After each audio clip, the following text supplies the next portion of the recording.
Well, we're in the second of a four-part series that we're calling Call Resistance. We're looking at two Old Testament figures and two New Testament characters and trying to hear and discern in their call, perhaps our own call, and also identify the resistance that they experience and perhaps identify with the resistance that sometimes might get in our way of responding to God's call in our lives. Last week we focused on Jonah. Jonah discovered that there's no place to hide from God. He also discovered that God's mercy is greater than his justice. And he found that God never gave up on him, Jonah, nor would God give up on his enemies, the Ninevites, either.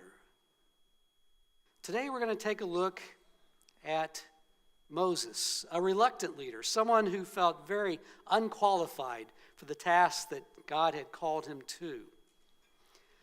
I wonder how many times you feel hopeless and helpless in this complicated world that we live. Useless against all the wrongs that we see in this world. Imagine every one of us have some issue that just breaks our heart. It just makes us cringe every time we hear about another report of the same thing happening again. On my Twitter feed, on my smartphone, is the account of Reverend Charles Harrison. He's the pastor, United Methodist pastor at Barnes United Methodist Church. He helped start Indy 10-Point Coalition, where it sends volunteers into neighborhoods, and they patrol, and it helps seem to reduce the violence that happens in those neighborhoods. But Reverend Harrison also knows there's a lot more to this issue of violence in the city of Indianapolis, and so to keep that call alive, he posts on his Twitter feed every single homicide that occurs in the city of Indianapolis. And I pay attention to that because I've served in some of those crime-ridden areas, and my heart goes out to them. It's sometimes painful to follow that. There's times I'm tempted to just turn them off and close it out. But some reason I feel God saying, Jerry, I want you to do this as part of your prayer life to keep those the world has forgotten before you. My daughter, Kelsey, serves in Evansville. She oversees 5 schools in inner city Evansville that were getting failing grades, and so her job is to try to rise them out of that situation. They've had quite a bit of success, but still, they've got 3 of those 5 that are not where they want them to be. And I talk to her every week about that and how hard she's working, the action plans they create, and trying to get all people on board to follow through on those. And yet there's so many other challenges, things they cannot control.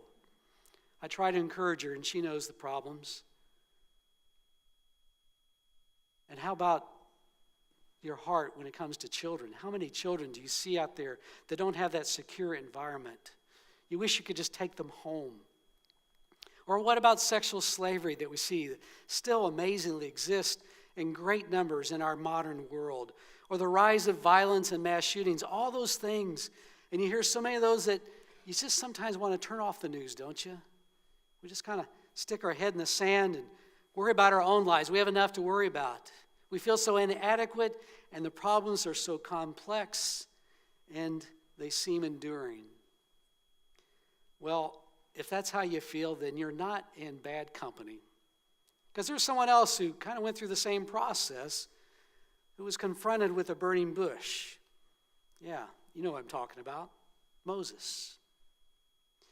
Moses, think about how important of a figure he is to our Christian and Judeo-Christian heritage. He is the most prominent figure in the Hebrew Bible. All the Jewish festivals, the tabernacles, the Feast of Weeks, the Jewish New Year, Yom Kippur, and Passover, all are rooted in Moses' story. He's credited with being the originator of the Jewish Torah, to the point that they often refer to it as the Mosaic Law. And even in the New Testament, the book of Matthew, who was writing to a Jewish audience, has structured his book after the Torah. He's got 5 teaching sections. And if you read through it, you get the message very clearly that Jesus is the new Moses, as he was trying to share and convince his Jewish followers that he was the Christ. And what about Christ's transfiguration? Moses shows up even there, along with Elijah. You know that Moses is mentioned over 70 times in the New Testament? And Moses is claimed as a prominent prophet by Judaism, Christianity, Islam, and the Baha'i religion. 4 religions who often credit him with being the founder of the monotheistic belief in the world. And yet, he's a very unlikely hero, especially to the Hebrews. I mean, think about it. He barely escaped genocide by the Pharaoh. He's adopted by Pharaoh's daughter, grows up in the royal Egyptian palace. He ends up murdering a slave master and has to flee as a fugitive. He spends in the desert 40 years, out of touch with the civilized world. In Exodus 2:22, he describes himself as an immigrant living in a foreign land. And the majority of his life, he spent more time talking to sheep than he has human beings. And yet, he's supposed to go and negotiate with one of the most powerful rulers on the face of the earth at that time. And in addition to that, he describes himself as having a speech impediment, as being slow of speech and thick of tongue. In spite of all this, he became Israel's greatest prophet. If you'd read the whole book of Exodus, you'd see how human he comes across. He's imperfect, he's afraid, he's reluctant, and he's frustrated. It was a job he never asked for, he felt unqualified for, and yet he ended up leading the people out of Egypt and eventually become a nation. The book of Deuteronomy closes with these words, "No prophet like Moses has yet emerged in Israel. Moses knew the Lord face to face." Now, how do we find our call? And I'm sure none of us expect to be the next Moses. But I think if we take a look at his burning bush experience, maybe we can learn a few things to discover what is our one thing we're called to do. What's our thing to make a difference and impact on this world and make it more like God intends it to be? And I noticed 3 things in this burning bush experience that are very interesting. The first is curiosity. You notice a little detail. It says that Moses saw the bush at a distance. Isn't that interesting? Why would they put that detail in? You see, God didn't get in Moses' face. He made that supernatural reality something that he could see out of the corner of his eye, but then he had to choose to go and check it out and explore and discover what it is. I think that's significant. I'm sure there's times that Moses had wished when he was dealing with those stubborn and whiny Israelites out in the wilderness that he had never seen that burning bush, but by that time he was all in. It suggests to me that we can't just wait for God to send a lightning bolt, big booming voice and tell us this is what you're called to do. We have to be curious. We have to discover and explore the issues that are in our world, to discover the people that are in need, to think through and see the realities that bring those problems before us. Now, that doesn't mean you've got to be obsessed with the news, but it means that we observe and learn and discover. Today, we're going to have 20 people coming home from Guatemala. Some of you have been there, and you know the transforming experience that can be. They're going to learn a lot about the Mayan people. They'll discover that those people can be happy even though they have so very little. They're also going to learn a few things about poverty, even here at home. It's going to give them a new perspective as they look at the world.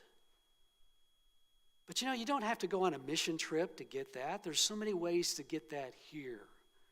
You can take a Bridges Out of Poverty workshop that's available in the city of Indianapolis all the time. We're talking about bringing one here to this church. Or a racial dialogue circle where you look at the world through the eyes of someone from a different race. Or just volunteer at an agency dealing with something you've never ever experienced before. Be curious as Moses was curious, and you might find where you're called to be. The next detail is that when Moses came up to the burning bush, what was the first thing that God said to him? Anybody? Take off your sandals, yes. Take off your sandals because you are standing on holy ground. It was a common Near Eastern tradition that when you went into anyone's home, you took off your shoes because usually they were full of dirt and sand. You didn't want to track that around their home that they worked to keep clean. It was also expected whenever you're in the presence of the Pharaoh, you were to take off your sandals. And God is declaring to Moses that even though we're in the middle of the desert, wherever I am and wherever my call is sacred ground. And that tells me that we need to make sure we treat God's call upon our lives in such sacred ways, that we need to be working to try to surrender to ourselves to all that we have under his lordship. It means we try to discover what does God want us to be doing with our lives in every aspect of our life, perhaps even including how we make a living. Life is too short to waste on things that don't matter. Now, that doesn't mean you got to quit your job and become a pastor or a missionary or start working for a nonprofit. It just means you need to ask that question, what am I doing with my life? Am I doing something that fulfills the purpose that he has for me? I've lived long enough that I know that sometimes some people are called to make money. Some people are just really good at it, you know? But what do you do with that money? Are you doing it to make a difference in this world? We need to ask, what is holy in our lives? Moses obeyed God's call, and he took off his sandals. And the last one might be a tough one for us. You notice in verses 7, 8, God's call is very clear for Moses. He says that he's heard the cry of his people in Egypt, the cry of injustice.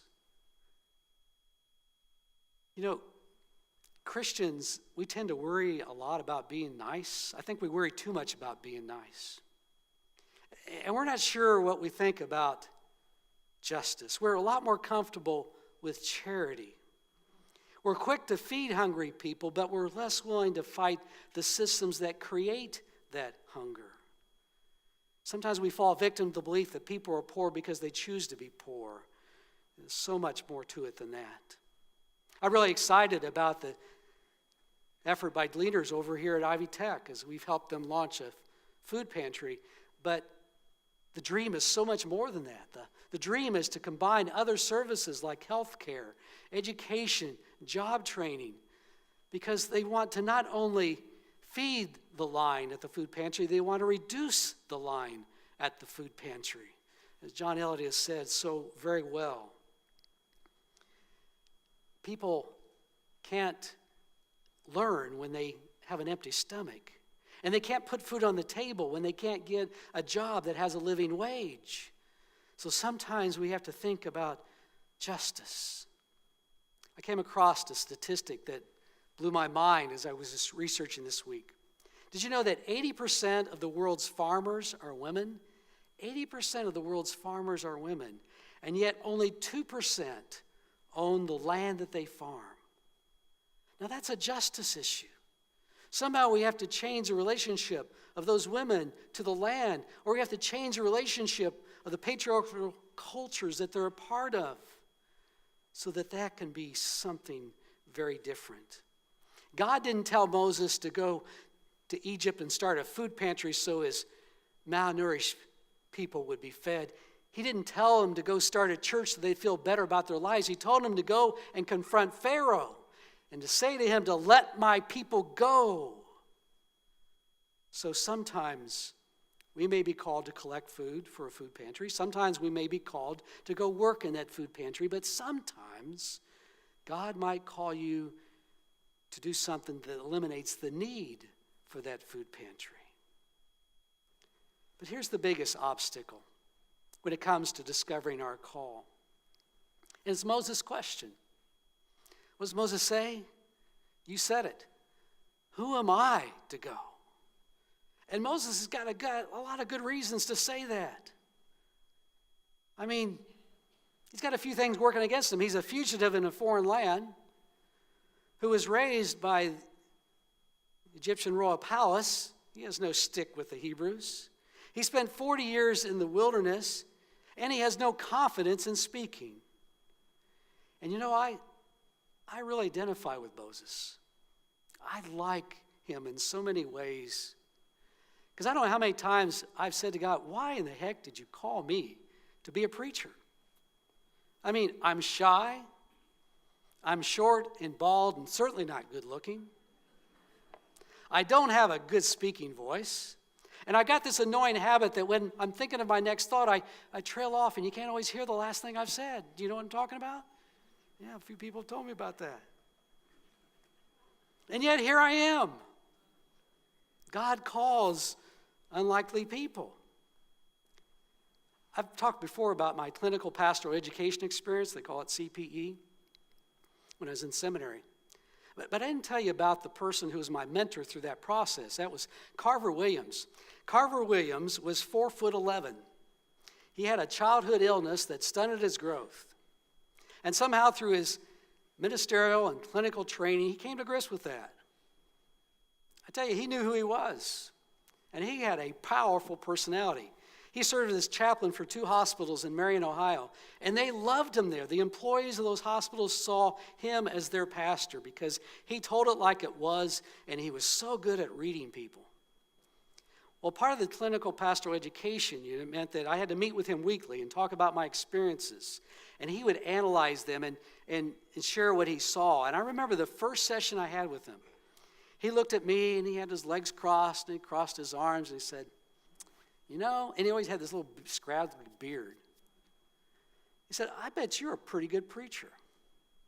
And of course, the shy person that I am, I said, well, I don't know about that. And he said, yeah, I'm serious. I bet you are, because you think before you say what you're going to say. And you're very introspective. I bet there's a lot of depth and substance to your preaching. Gave me another way to look at my shyness. I remember later on in a session we got talking about our height because, you know, I'm not exactly the tallest person in the world. And Carver shared with me how his size has become an advantage, especially for his profession. He said, you know, for being a chaplain, being small is great because my height disarms people. I don't worry about intimidating people. And my flaws are so obvious that it just seems to naturally relax people to open up and tell me things they would never think about telling someone else. So Carver made me rethink a lot of things. I haven't quite figured out the baldness thing yet, but there's probably something there. But Moses only saw himself as an outcast. He saw himself as having no identity. He had no true father. He didn't know his heritage. He had no voice among his real people. And he saw himself as an impulsive person. And here he was, a fugitive in the desert. But what did God see? God saw an 80-year-old with a lifetime of wisdom and plenty of vitality. God saw someone who was fluent in the Egyptian language and was an insider in the Egyptian royal palace. He could negotiate with the Pharaoh. God saw a man with passion for justice. He saw him as a protector who defended his fellow Hebrew and defended some women at a well, and that's how he found his wife. God saw a man who had been trained in how to survive the desert wilderness, which would come in handy to lead a people out into the wilderness as they became a nation. Well, finding our call is not easy. Not everybody gets a burning bush. For most of us, it's a process. But listen for God's call in your life. God can turn our weaknesses into strengths. He can turn each of us, no matter where we might be in our life stage, to have a purpose to fulfill. And the most important words that God said to Moses can be said also to us. He said, I will be with you. I will be with you. Let us pray. Lord, we thank you for Moses' story. He is so much like us. Help us to keep our eyes, our ears, our curiosity going. May we look for the sacred in our life. And may we not worry about our weaknesses. For you still call, and you will be with us. Through Christ we do pray. Amen.